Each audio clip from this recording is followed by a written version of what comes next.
ಸಂಕೋಲೆಗಳನ್ನು ತೊರೆದು ಮಾನಸಿಕವಾಗಿ ಎಲ್ಲರಿಂದ ದೂರ ಹೋಗಿಯೂ ಈ ಮಾನವ ಇನ್ನು ಎಲ್ಲರೊಡನೆ ತಾರ್ಕಿಕ ತಾಂತ್ರಿಕ ಬದುಕು ನಡೆಸುತ್ತಿದ್ದಾರೇನೋ ಎಂದು ಒಮ್ಮೊಮ್ಮೆ ಅನಿಸುತ್ತದೆ. ಬದುಕು ಬದುಕು ಬದುಕು ಎಂದರೆ ದುಡಿಯುವ ಕುದುರೆ, ಬರೀ ದುಡಿಯುವ ಕುದುರೆ, ಬರೀ ದುಡಿಯುವ ಕುದುರೆ ಅನ್ನುವ ಹಾಗೆ ಆಗಿದೆ. ಅಲ್ಲ, ಮೊದಲು ಹೊಟ್ಟೆ ಪಾಡಿಗಾಗಿ ಕಷ್ಟಪಡುತ್ತಿದ್ದೆ, ನಂತರ ದುಡ್ಡು ಮಾಡುವುದಕ್ಕಾಗಿ ಕಷ್ಟಪಡುತ್ತಿದ್ದೆ.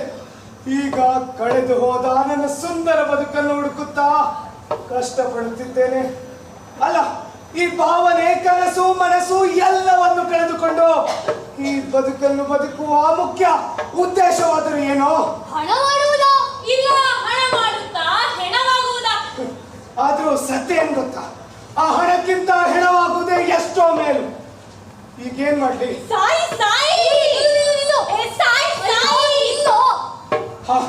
ಇಲ್ಲಿಂದಲೇ ಹಾರಿ ಹೆಣವಾಗ್ತೀನಿ.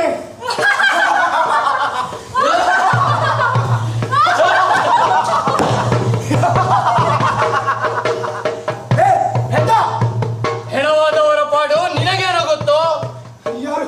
ಯಾರು ಮಾತಾಡ್ತಿರೋದು? ನಾವು ಯಾರಾದರೆ ನಿನಗೇನು? ನಾವು ಹೇಳೋ ಮಾತು ಕೇಳು ಸಾಕು. ನೀನು ಅನ್ಕೊಂಡಾಗೆ ಸತ್ ಮೇಲೇನು ನೆಮ್ಮದಿ ಇರೋದಿಲ್ಲ. ಸತ್ತು ದೇಹತ್ಯಾಗವಾದ ಮೇಲೆ ನೆಮ್ಮದಿಯ ಬಯಸುವವರು ಯಾರು? ಅದೇ ನಾನು ಹೇಳಿದ್ದು. ಸತ್ತ ಮೇಲೆ ನೀನು ತ್ಯಾಗ ಮಾಡೋದು ಬರೀ ದೇಹ, ಆದರೆ ಮನಸ್ಸಿನೊಳಗೆ ನೆಟ್ಟಿದ್ದ ಸಿದ್ಧಾಂತಗಳು ಸಾಯೋದಿಲ್ಲ. ಚಂಡಮಾರುತದಂತೆ ಇಲ್ಲೇ ಬೇರೆ ದೇಹವಿರುವ ಮನಸ್ಸುಗಳನ್ನು ಹುಡುಕಿ ಕೆದಕಿ ಅಲ್ಲಿ ತಾಂಡವ ನೃತ್ಯ ಮಾಡುತ್ತದೆ. ದೇಹವೇ ಇಲ್ಲದ ನಿನ್ನ ಚೇತನಕ್ಕೆ ಆ ನಿನ್ನ ಮನಸ್ಸಿನ ಕೂಸು ಹಾಗೂ ಸಿದ್ಧಾಂತಗಳು ಮಾಡುವ ದಾಂಧಲೆಯನ್ನು ತಡೆಯಲು ಆಗೋದಿಲ್ಲ. ಅದನ್ನು ನೋಡಿ ಸವಿಯಲು ಆಗೋದಿಲ್ಲ. ಯಾರು ನೀವು ಅಂತ? ಸಾಯುವ ಸಮಯದಲ್ಲೂ ಚಂಚಲತೆ ತುಂಬಿರುವ ಈ ಮನಸ್ಸನ್ನು ಇನ್ನೂ ಕುತೂಹಲಕ್ಕೆ ತೊಡುತ್ತಿದ್ದೀರಾ? ಯಾರು ನೀವೆಲ್ಲ? ಏನೋ ನಾವು ಯಾರು? ನಾವು ನಿನ್ನ ಹಾಗೆ ಉತ್ಸಾಹಿ ಸಾಯಕರು. ಏನೋ ಸಾಯಕ ಅಂದ್ರೇನು? ಲೇ ದಡ್ಡ, ಸಾಯಕ್ ಬಂದಿದ್ಯಾ? ಸಾಯಕ ಅಂದ್ರೆ ಗೊತ್ತಿಲ್ವಾ? ಸಾಯಕ ಅಂದ್ರೆ ಸಾಯಲು ಬಂದ ಯುವಕ. ಮತ್ತೆ ಎಲ್ಲಿಂದ ಮಾತಾಡ್ತಿದ್ಯಾ? ಕಾಣಿಸ್ತಾ ಇಲ್ಲ. ಯಾವ ಹೆಡ್ಡನ ನೀನು? ಅಲ್ಲ, ಸಾಯಲು ಬಂದ ಯುವಕ ಅಂತೆ ತಾನೆ. ನಿನಗೆ ನಾವು ಬಂದ ಹಾಗೆ ನಮಗೆ ಯಾರು ಬಂದು ಹೇಳಲೇ ಇಲ್ಲ. ಅದಕ್ಕೆ ಇಳಿಯಿಂದ ಬಿದ್ವಿ, ನೇರ ಹೊಗೆ ಹಾಕಿಸ್ಕೊಂಡ್ವಿ. ಹಂಗಾರೆ ಸ್ವರ್ಗದಿಂದ ಮಾತಾಡ್ತಿದ್ದೀರಾ? ಇಲ್ಲ, ಸ್ವರ್ಗದಿಂದ. ಸ್ವರ್ಗ ಅಲ್ಲಿ ಅಪ್ಸರೆಯರಿರ್ತಾರ. ಸ್ವರ್ಗ ನರಕ ಎಲ್ಲ ಕೇವಲ ಕಾಲ್ಪನಿಕ. ಆದರೆ ನೀನು ಸತ್ತ ಮೇಲೆ ನೀನು ನಿನ್ನನ್ನೇ ನಂಬಿಕೊಂಡಿರುವವರು ಪಡುತ್ತಿರುವ ಪಾಡು ನೋಡದೆಯೂ ಇರಲಾಗದೆ, ಅವರಿಗೆ ಸಹಾಯವೂ ಮಾಡಲಾಗದೆ ನಮ್ಮ ಹಾಗೆ ಒದ್ದಾಡುತ್ತೀಯಲ್ಲ. ಅದರ ಮುಂದೆ ಯಾವ ತತ್ಸಮದ ನರಕವು ಕಾಣ ಸಿಗೋದಿಲ್ಲ. ಅಷ್ಟೆಲ್ಲ ಬುದ್ಧಿ ಇರುವ ನೀವು ಅದ್ಯಾಕ್ ಸಾಯ್ಕಾದ್ರಿ?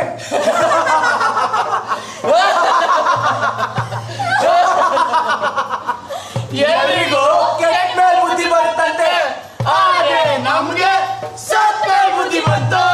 ನಿಜನಾ? ನೀವ್ ಹೇಳ್ತೀರ ನಿಜನಾ? ಸತ್ತ ಮೇಲೆ ಬುದ್ಧಿ ಬರುತ್ತಂತಾದ್ರೆ ನಾನು ಸಾಯ್ತೀನಿ. ಸಾಯಿ ಇಲ್ಲ ಮಾರಾಯ. ನಿಜವಾಗ್ಲೂ ನೀನು ಹೆಡ್ಡಾನೆ. ನಮ್ಮ ಮಾತಿನ ಅರ್ಥ ನೀನು ಸತ್ತು ಸಾವಿಗೆ ಅರ್ಥ ಹುಡುಕು ಎನ್ನಲ್ಲ. ನಾವು ಹೇಳಿದ್ದು ಸತ್ತ ಮೇಲೆ ಕಷ್ಟಗಳು ಪರಿಹಾರ ಆಗುವುದಿಲ್ಲ, ಅವು ಹೆಚ್ಚಾಗುತ್ತವೆ ಎಂದು. ಈಗ ನನ್ನನ್ನೇ ನೋಡು. ನನ್ನ ತಾಯಿ ಈಗ ತನ್ನ ಕೊನೆಯ ದಿನಗಳನ್ನು ಒಬ್ಬಳೇ ಎದುರಿಸುತ್ತಿದ್ದಾಳೆ. ಅವಳ 2 ಕಿಡ್ನಿಗಳು ಅಲ್ಪ ಕೆಲಸ ಮಾಡುತ್ತಿವೆ. ಇದ್ದ ಒಬ್ಬ ಮಗ ನಾನು, ಈಗ ಸತ್ತು ಒದ್ದಾಡುತ್ತಿದ್ದೇನೆ. ಹಾಗಾದರೆ ನಿಮ್ಮ ತಾಯಿಯನ್ನು ನೋಡಿಕೊಳ್ಳಲು ಯಾರು ಇಲ್ವೇ? ಇದ್ದದ್ದೇ ಇವನೊಬ್ಬ. ಇವರ ತಂದೆ ತೀರಿಕೊಂಡು 15 ವರ್ಷಗಳೇ ಕಳೆಯಿತು. ಈಗ ಇವನೂ ಇಲ್ಲ. ಇವರ ತಾಯಿಯ ನರಳಾಟವನ್ನು ನೋಡೋಕ್ಕೂ ಆಗುತ್ತಿಲ್ಲ. ಇಲ್ಲಿಂದ ಅಮ್ಮ ಅಮ್ಮ ಅಮ್ಮ ಹೇಳಮ್ಮ, ಎದ್ದೇಳಮ್ಮ ಅಮ್ಮ ಎಂದು ಕೂಗಿದರು ಅವರಿಗೆ ಕೇಳುವುದಿಲ್ಲ. ಮಾನಸಿಕವಾಗಿ ಬದುಕಿದ್ದಾಗ ಸ್ಥಿರವಾಗಿರಬೇಕಿತ್ತು ಎಂದು ಎಷ್ಟೋ ಬಾರಿ ಅನಿಸುತ್ತೆ. ಆದ್ರೆ ಈಗೇನು ಅನ್ಕೊಂಡ್ರು ಏನು ಪ್ರಯೋಜನ ಇಲ್ಲ. ನೀವು ಸಾಯಲು ಪ್ರಯತ್ನಿಸಿದ ಕಾರಣ ಏನು? ಸಾಯಲು ಪ್ರಯತ್ನಿಸಿದ ಕಾರಣವೇ ಸಾಯುವಾಗ ದೊಡ್ಡದಾಗಿ ಕಾಣುವ ಕಾರಣಗಳು ಸತ್ತ ನಂತರ ಸಾಸಿವೆಯಂತೆ ಕಾಣುತ್ತದೆ. ಬದುಕಿನ ಬೆಳವಣಿಗೆಗೆ ಮುಖ್ಯ ಪಾತ್ರ ವಹಿಸುವ ಬದುಕಿನ ಒತ್ತಡಗಳು ಸ್ಟ್ರೆಸ್ ನಮ್ಮ ಸಾವಿಗೆ ಕಾರಣವಾಯಿತು. ನಿಜ ಹೇಳಬೇಕು ಅಂದರೆ ನಾವು ಈಗಲೂ ನಮ್ಮ ಸಾವಿಗೆ ಕಾರಣಗಳನ್ನು ಹುಡುಕುತ್ತಲೇ ಇದ್ದೇವೆ. ಸಾವಿಗೆ ಸಂತಾಪ ಸೂಚಕ ನೈಜ ಕಾರಣಗಳನ್ನು ಹುಡುಕುತ್ತಲೇ ಇದ್ದೇವೆ. ನಿಜನ ಸತ್ ಮೇಲೂ ನೆಮ್ಮದಿ ಸಿಗೋದಿಲ್ವಾ?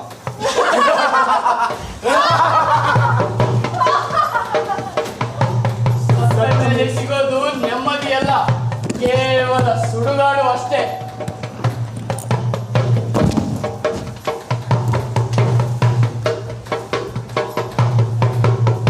ಅದಕ್ಕೆ ಸತ್ತು ಸೋಲುವುದಲ್ಲ, ಬದುಕಿ ಜಯಿಸಬೇಕು. ಸತ್ತು ಸೋಲುವುದಲ್ಲ, ಬದುಕಿ ಜಯಿಸಬೇಕು. ಸಂಕೋಲೆಗಳೇ ಇಲ್ಲದ ಬದುಕು ಯಾರಿಗಿದೆ? ಬದುಕಿನ ಹಾದಿ ಸಾಗುವುದೇ ಸಂಕೋಲೆಗಳ ನಡುವೆ.